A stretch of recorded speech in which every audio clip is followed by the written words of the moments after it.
Dear children, topic is common forces in mechanics. Contact forces. You know that as the name suggests, the forces which arise due to the contact of one object with the other. That is, forces that result when two bodies are in physically contact with each other. So, examples of contact forces are normal force, frictional force, tension force, spring force, viscous force, etc. So, with one activity we can see what are the component of contact forces. So, here I am keeping one box on this book. Okay. So, here the box is physically in contact with this book or the table, isn't it? So, the surface which is in contact with this book, that is this lower surface. Okay. So, the contact force arise in this surface is the frictional force. You know that. Okay. When any surface is in contact with another one surface, there arises a frictional force. So, the contact force arises in this surface, that is known as the frictional force in between this box and this book. Okay.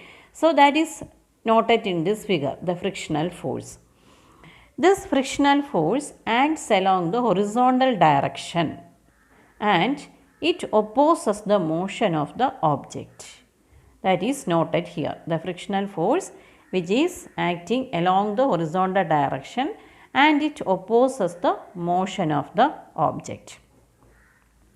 So, this is one of the component of contact force, that is the frictional force.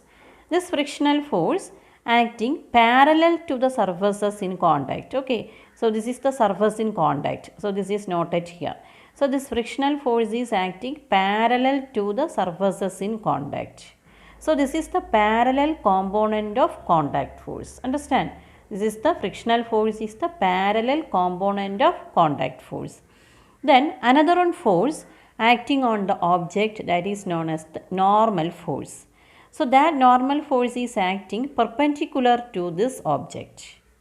Okay. So, this normal force is equivalent opposite to the weight of this object. Weight of the object is acting downward.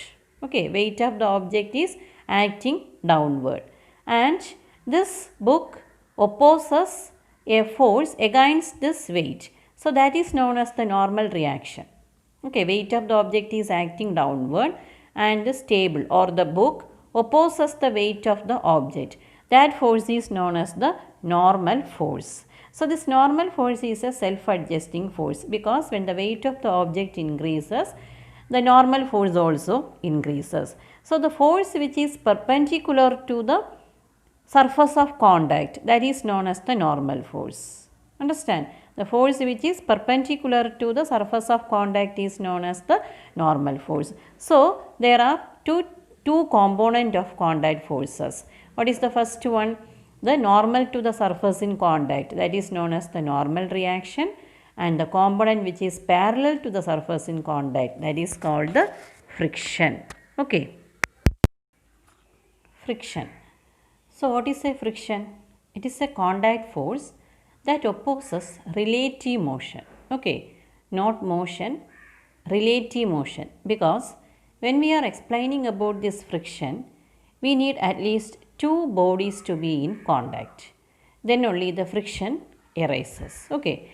So, no friction exists till an external force is applied, which means that when external force is 0, there is no friction. That means the body is at rest. So, for example, here this body is at rest. Okay. This body is at rest.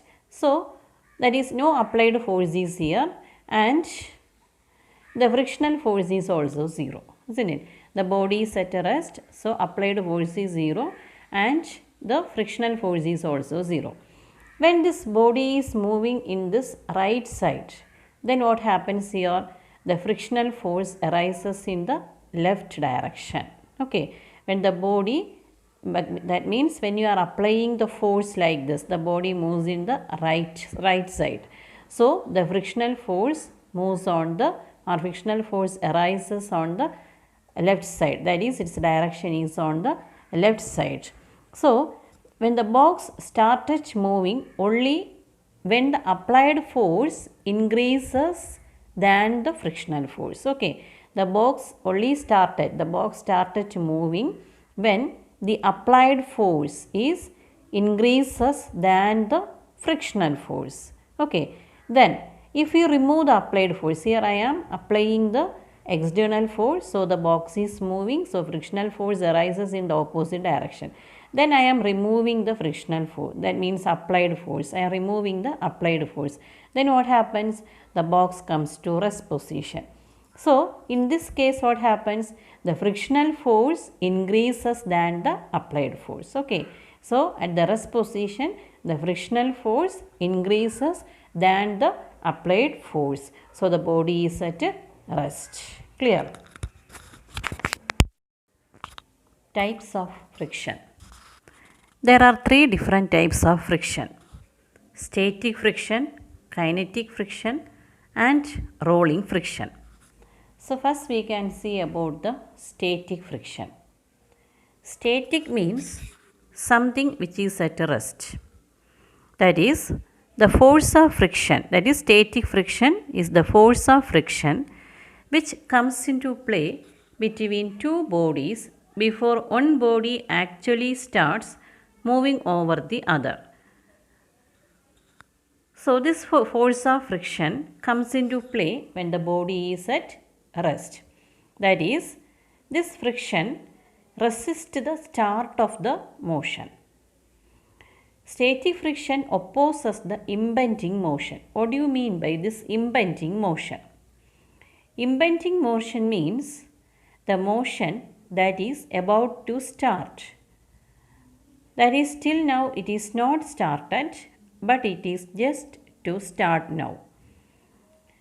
So the impending motion, we can define the impending motion that would take place, motion that would take place but does not actually takes place under the applied force if friction were absent. That is the motion that is about to start but it is not started, but it is just to start now. So this motion is known as the impending motion. So this static friction opposes the impending motion, that is the motion which is about to start. Okay, that is known as the impending motion. So the static friction is represented by or denoted by Fs. So here the subscript S represents the static. Okay, Fs represents the static friction. So once again, the static friction will try to oppose the motion which is about to start. That is, it opposes the impending motion. So here it represents an object is placed on a surface, on a table. Initially the object is at rest, so we can write applied force. Okay, when the object is at rest, applied force Fa. Okay, Fa equal to 0. So the frictional force, static friction, Fs equal to 0. So when the applied force, okay, when the applied force increases, then what happens here? Then the static friction also increases. Okay, when the applied force increases, then static friction also increases. So this increases, that means when the applied force again increases, then the magnitude of the static friction also increases and then it reaches a certain limit. This magnitude of static friction increases and it reaches a certain limit. So when the applied force increases, then this maximum, that is certain limiting value, maximum value of this static friction, then the object starts to move. Okay, that is when the applied force increases to the maximum value of static friction, then what happens here? The body starts to move. So this Fs maximum is known as the maximum value of static friction, and it is known as the limiting value of static friction. Limiting value of static friction. So we already studied, that is, applied force increases, static friction increases and reaches a certain limit and it becomes maximum. This maximum force of static friction, which comes into play when a body just starts moving over the surface of another body, is called limiting friction. So that limiting friction is noted as Fs maximum. Okay, so this Fs maximum depends on, Fs maximum depends on normal force or normal reaction. Okay, this Fs force, Fs maximum, that is maximum value of static friction, limiting value of static friction, depends on normal force. It varies with the normal force and it is independent of area of contact. Okay, first one, it depends on, it varies with, Fs maximum varies with normal force. We can represent it as N, and it is independent of area of contact. Okay, it is independent of area of contact. So when you place an object on a surface, what is the area of contact? So this is the area of contact. So it is independent of this area of contact. Whatever may be the shape of the object, static friction does not depend on that, but it depends on normal force, that is the weight of the object. So weight of the object increases, static friction also increases. So it is varies with normal force. So we can write Fs maximum, Fs maximum is proportional to normal force. Fs maximum is proportional to normal force, and we can change this proportionality sign and we can introduce a constant. You can write Fs maximum like this, and that is equal to a constant, that is the mu s. Okay, so this mu s is known as the coefficient of static friction. Okay, this mu s is known as the coefficient of static friction. This is a constant of proportionality, coefficient of static friction. Clear? Coefficient of static friction. So this coefficient of static friction depends on nature of the surfaces in contact. So if the surfaces are rough or smooth, that value gives this coefficient of static friction, and it is a constant value and it is different for different surfaces in contact. Clear?